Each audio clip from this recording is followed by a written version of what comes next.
Magandang araw mga bata! Ako si Teacher Amy at welcome sa aking YouTube channel kung saan ang pag-aaral ay masaya, madali at puno ng kaalaman. Huwag kalimutang i-like, share, subscribe at itap ang notification bell. Paki-like na rin ang aking Facebook page para hindi ka mahuli sa mga susunod na aralin. Tara na! Matuto tayo ng magkasama. GMRC 1, Grade 1, Quarter 1, Week 1, Day 1 hanggang Day 4. Na ipakikita ang tiwala sa sarili sa pamamagitan ng paggamit ng mga batayang impormasyon ng mga angkop na sitwasyon. Nakakikilala ng mga batayang impormasyon ng sarili. Naiuugnay ang batayang impormasyon ng sarili sa mahalagang bahagi ng pagkilala dito. Naipahahayag ang mga batayang impormasyon ng sarili. Halimbawa, pangalan, edad, kasarian, magulang, tirahan, petsa ng kapanganakan, palayaw, mga gusto o hilig at paniniwala o relihiyon. Unang araw. Sino ang iyong guro noong ikaw ay nasa kinder? Anong pangkat kakabilang noong ikaw ay nasa kinder? Ngayong araw ay makikilala ninyo ang batayang impormasyon tungkol sa inyong bagong guro, ganun din ang bago ninyong mga kaklase. Basahin ang mga salita. Kumpletong pangalan, kaarawan, edad, katawagan o palayaw, kasarian, tahanan, miyembro ng pamilya.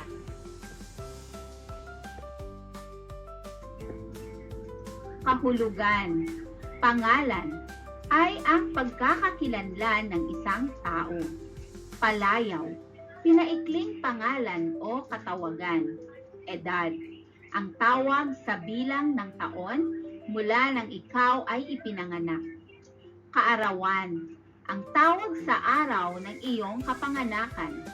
Tirahan, lugar kung saan kayo nakatira kasama ang buong pamilya. Miyembro ng pamilya, mga kasama sa tirahan.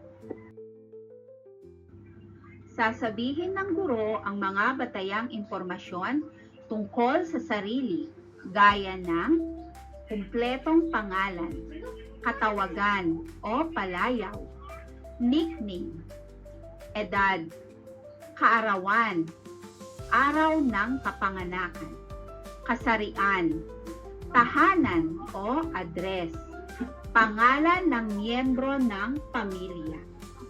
Itanong sa mga bata, ano-ano ang mahahalagang impormasyon tungkol sa guro?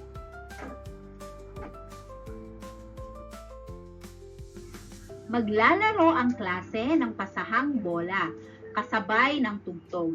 Ipapasa ng mga bata ang bola sa kanilang katabi at kapag tumigil ang tugtog, ang batang may hawak ng bola ay magsasabi ng kanyang pangalan. Ako po si...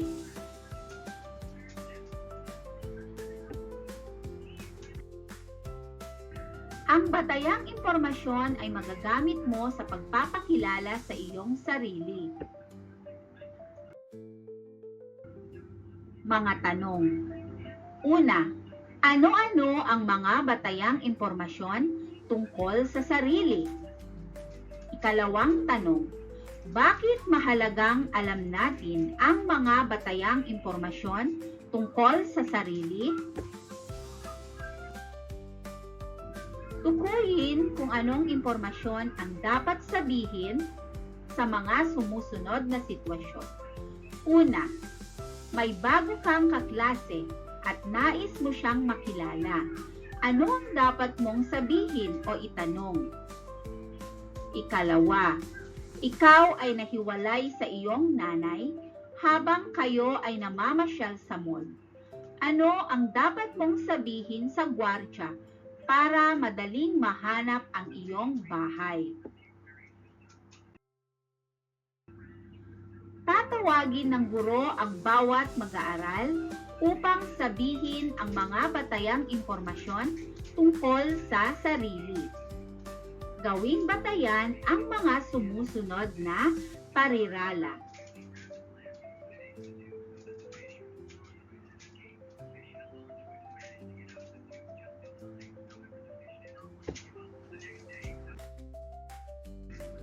Takdang aralin. Sa tulong ng mga magulang o guardian, isulat sa kwaderno ang iba pang impormasyon ng mag-aaral katulad ng pangalan, edad. Magpapagawa ang guro ng name tag na naglalaman ng mga batayang impormasyon ng mag-aaral. Ikalawang araw. Naipamamalas sa klase ng may pagmamalaki ang mga galing at mga hilig gawin tulad ng halimbawa sa sports, kasama ang pagsasayaw, sining, pagguhit, pagpinta, pag-arte, musika, pag-awit, pagtugtog ng instrumento. Balik-aral. Ano-ano ang batayang impormasyon sa sarili? Ano-ano ang mga hilig ninyong gawin o mga talentong taglay? Maaaring magparinig o ipaawit ang video na tulad nito na tatanging kakayahan.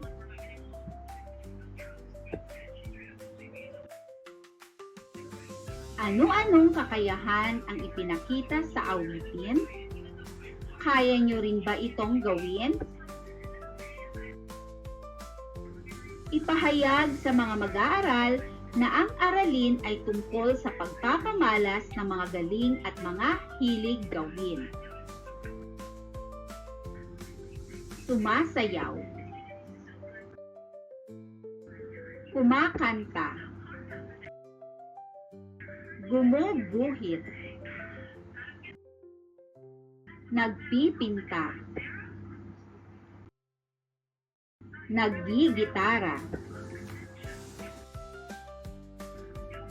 Gamit ang mga larawang ipinakita ng guro, hayaan ang mga mag-aaral na pumili ng larawan na kaya nilang gawin. Sasabihin ng mag-aaral ng buong pagmamalaki ang kaya kong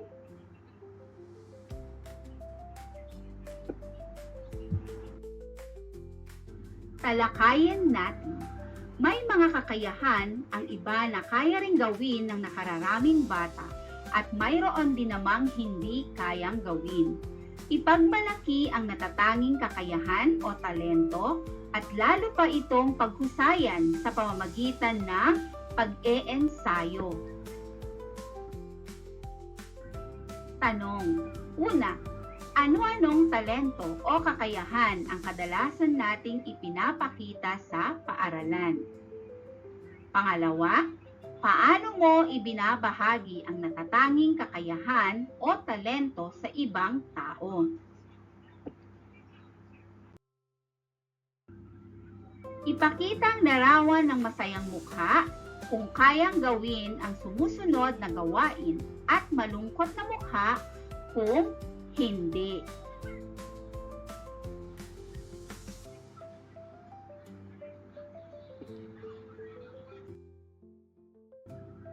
Magkaroon ng munting palatuntunan sa silid-aralan kung saan ipapakita ng mga mag-aaral ang kanilang mga talento. Lagyan ng check kung ang pangungusap ay nagpapakita ng tiwala sa sarili at X kung hindi. Una, pinipilit tapusin ni Anya ang pagguhit kahit na siya ay nahihirapan.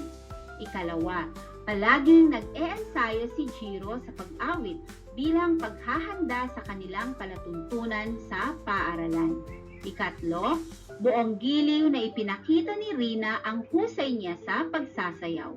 Ikaapat, umiyak na lang si Nilo dahil nahihirapan siyang tapusin ang pagkulay. Ikalima, hindi nawala ng pag-asa na mananalo sa susunod na patimpalak si Lita.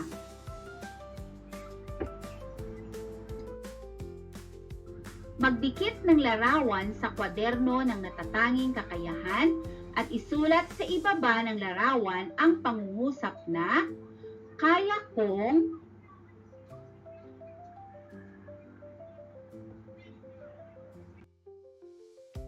tandaan, magtiwala sa sariling kakayahan at maging magalang sa lahat ng oras. Ikatlong araw, nakikilala at nakikipagkaibigan sa mga bagong kaklase sa pamamagitan ng pakikipagpalitan ng batayang impormasyon tungkol sa isa't isa at paggawa ng mga pareho at magkaibang hilig. Balik-aral. Ano-anong talento o kakayahan ang ipinakita ninyo kahapon?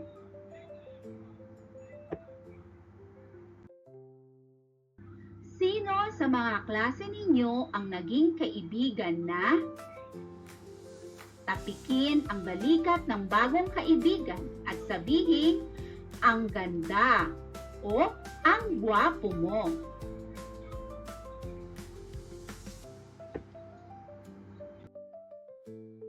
Ngayong araw ay mas lalo pa nating makikilala ang bawat isa. Papangkatin ng guro ang mga mag-aaral ayon sa mga hilig nilang gawin tulad ng pag-awit, pagsayaw, pagguhit, at sports.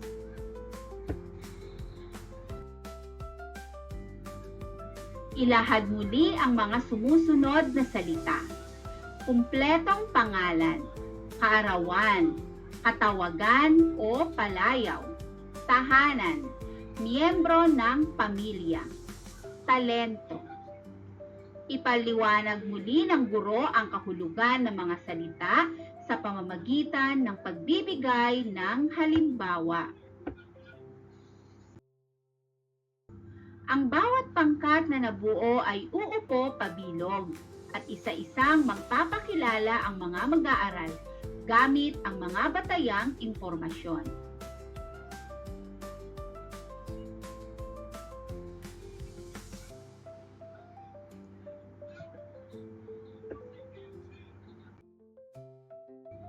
Talakayin natin. Babalik sa mga upuan ang mga bata. Tumawag ng bata at hayaang pumili ng kamag-aral upang ipakilala sa buong klase. Itatanong ng guro kung bakit niya napili ang kaklaseng ito.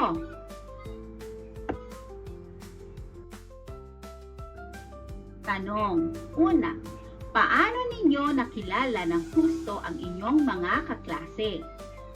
Ano-anong impormasyon ang kanilang ibinigay o sinabi? Pangkatang laro. Pangkatin ang klase sa 4. Pagsunod-sunurin ang sarili ayon sa una, simulang letra ng pangalan. Pagkatapos ng pagpila ay tatanungin ng guro sa bawat bata ang simulang letra ng pangalan at suriin kung tama ang pagkakasunod-sunod. Ikalawa, edad. Memory name game. Panuto. Una, magpapakita ang guro ng letra. Ikalawa, pumalakpak ng 3 beses kung mayroon silang kaklase na nagsisimula ang pangalan sa letrang ipinakita at pumadyak kung wala.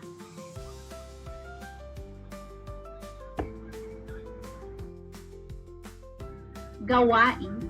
Gumuhit ng puso sa malinis na papel at isulat ang pangalan ng bagong kakilala o kaklase.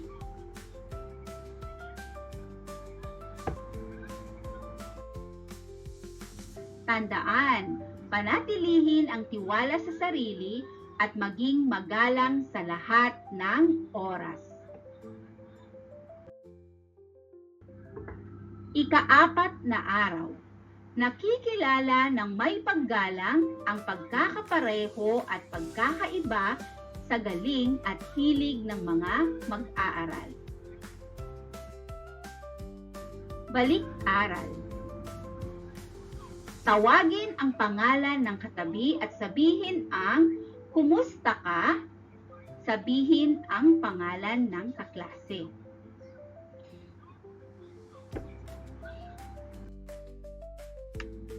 Iparinig o ipaawit muli ang ginamit na video noong day 1, ang natatanging kakayahan. Itanong, una, sino ang may katulad na kakayahan sa mga napanood na video? Ikalawa, kaya din ba nating gawin ang lahat ng kakayahan na naipakita sa video? Lahat tayo ay may kani-kaniyang taglay na kakayahan. Ngayong araw ay kikilalanin natin ng may paggalang ang pagkakapareho at pagkakaiba sa galing at hilig ninyong mga mag-aaral. Basahin, sumasayaw, umaawit, nagpipinta, gumuguhit, tumutula. Tayo ay maglaro. Ipaskil sa pisara ang mga salitang nagsasaad ng mga talento. Pumila sa pangalan ng talento na taglay ninyo. Tanong. Una, pare-pareho ba ang talentong taglay ng bawat isa? Bakit? Ikalawa, paano mo mapapahalagahan ang mga kamag-aral na hindi katulad ng taglay mong talento?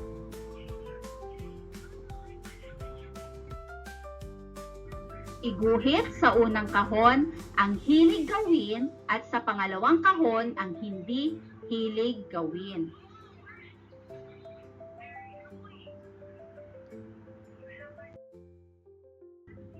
Sasabihin ng guro sa mga mag-aaral na tanungin ang katabi kung ano ang kakayahan at kahinaan at ikumpara ito sa iginuhit. Tatanungin ng guro kung pagkakatulad o pagkakaiba ang kanilang kakayahan at kahinaan. Talakayan natin. Mayroong natatanging kakayahan o talento ang bawat isa.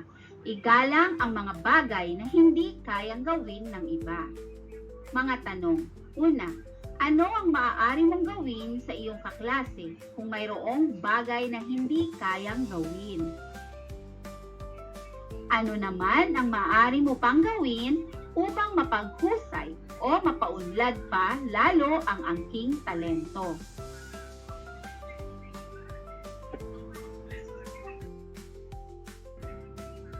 Magkakatulad ba ang hilig gawin o talento ng bawat isa? Paano mo ipinapakita ang tiwala sa sarili sa pagpapakita ng hilig gawin o talento? Magpapakita ako ng larawan ng mga gawain o talento. Tumayo kung kayang gawin ang nasa larawan at umupo kung hindi kayang gawin. Nagwawalis.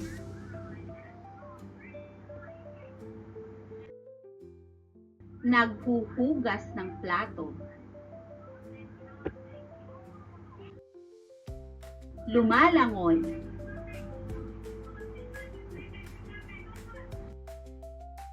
Gumuguhit.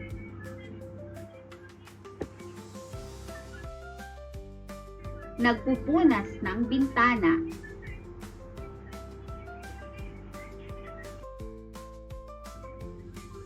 Panuto. Isulat ang tama sa patlang kung ang pangungusap ay wasto at mali kung hindi. Una, igalang ang kahinaan ng kamag-aral. Ikalawa, pagtawanan ang kaklase kung hindi nagawa ng maayos ang gawain. Ikatlo, lahat ng bata ay parehas ng hilig gawin. Kaapat, magagawa ng maayos ang mga bagay kung may tiwala sa sarili. Ikalima, ang bawat mag-aaral ay may angking kakayahan o talento. Narito ang tamang sagot.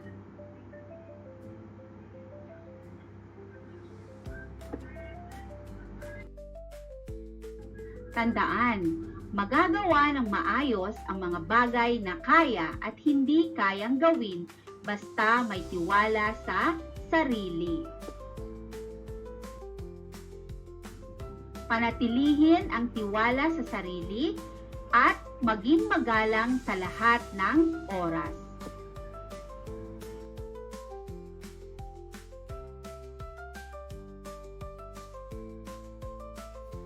Maraming salamat! Huwag kalimutang i-like, share, and subscribe para sa susunod na mga aralin.